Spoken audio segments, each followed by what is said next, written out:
Hello नमस्कार सगळ्यांना, स्वागत आहे तुमचं माझ्या यूट्यूब चॅनलमध्ये सुप्रिया शिंदे व्लॉग्समध्ये। तर आजचा एक नवीन कॉन्सेप्ट मी तुमच्यासाठी घेऊन आलेली आहे। आजच्या व्हिडिओमध्ये मी तुम्हाला सांगणार आहे की कालांतरानंतर ना काही वयाच्या पुढे आपल्या आयब्रोची किंवा आयलॅशेसची ग्रोथ थांबते। तर ही ग्रोथ पुन्हा कशी चालू करायची किंवा आपले आयलॅशेस किंवा आयब्रो कसे दाटसर बनवायचे त्याच्यावर हा व्हिडिओ आहे। आता हे माझे ओरिजिनल आयब्रो आहेत, मी कसली आयब्रो पेन्सिल किंवा कशाचाही वापर केलेला नाही, पण माझ्या आयब्रोला खूप चांगली ग्रोथ आहे। तर ह्याच्यासाठी मी एक रेमेडी यूज करते। ती रेमेडी कोणती आहे तर ती रेमेडी मी तुमच्यावर शेअर करणार आहे। त्याच्यासाठी व्हिडिओ शेवटपर्यंत पहा आणि चॅनलला नवीन असेल तर नक्की सबस्क्राइब। तर इकडे एक बाउल घेतलेला आहे मी, आणि तुम्ही जे कोणतं ॲलोवेरा जेल वापरता ते ॲलोवेरा जेल घ्यायचं आहे। तर मी चमचाभर घेतलेला आहे ॲलोवेरा जेल, आणि तुमच्याकडे जर ओरिजिनल म्हणजे नॅचरली ॲलोवेरा असेल तर तेही घेऊ शकता। 2 थेंब मी खोबऱ्या तेलाचे टाकून घेतलेले आहेत।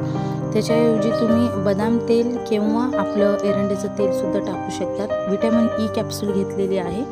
तर आता आपले ॲलोवेरा जेल आहे ते लिक्विड फॉर्ममध्ये आहे, म्हणजे पाण्यासारखं आहे। आणि हे ज्या 2 गोष्टी घेतलेल्या आहेत व्हिटॅमिन ई आणि कोकोनट ऑइल, ते मिक्स व्हायला खूप वेळ लागतं, कारण वॉटर फॉर्ममध्ये आहे ॲलोवेरा जेल। तर खूप वेळेस तुम्हाला असं मिक्स करून घ्यावं लागेल, 5-10 मिनटं तरी लागतील।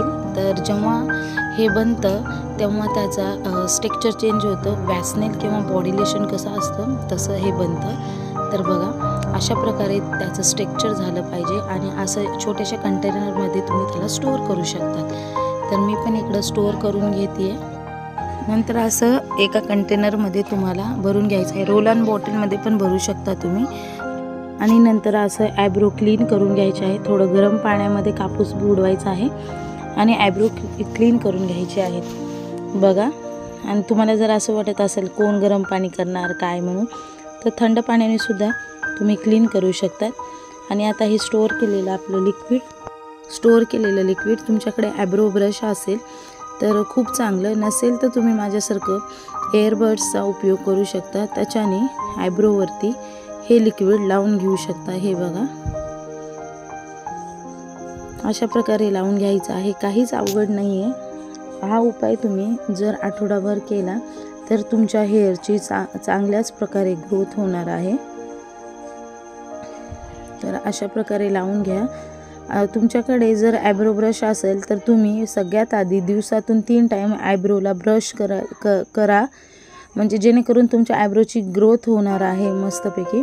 तर ह्या लिक्विडने सुद्धा खूप फायदा होतो। आता हेच लिक्विड आपण आपल्या आयलॅशेसला लावणार आहे, पण अतिशय कमी प्रमाणामध्ये घ्यायचं आहे। ते जास्त प्रमाणामध्ये घ्यायचं नाही, कारण डोळ्यामध्ये जाण्याची शक्यता असते।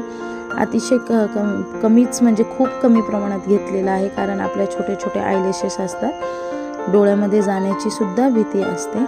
तर अशा प्रकारे मी हळूहळू बोटाने लावून घेते, आणि खालच्या बाजूला सुद्धा असं लावून घ्यायचं आहे। बघू शकता तुम्ही, हळूवार हाताने फिरवायचं आहे। आपण काजळ कसं घालतो, पण काजळ आपण आतल्या बाजूला घालतो, जिथं आयलॅशेस आहे तिथंच लावून घ्यायचं आहे थोडं। आणि आता बस मग आपले फिंगर्स असतात त्याच्याने एकदा आयब्रोजवर मसाज द्यायचा आहे।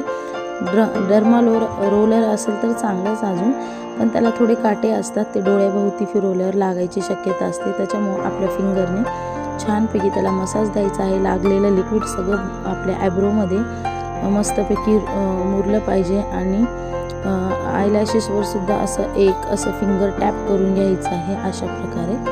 तर बघा, माझी पण एवढी ग्रोथ नव्हती, हे लावल्यापासून माझी ग्रोथ व्हायला लागलेली। आणि झोपून जावा, जर आवडत नसेल असं चिकट तर तुम्ही सगळं पुसून घ्या आणि मग झोपा तरीही चालेल।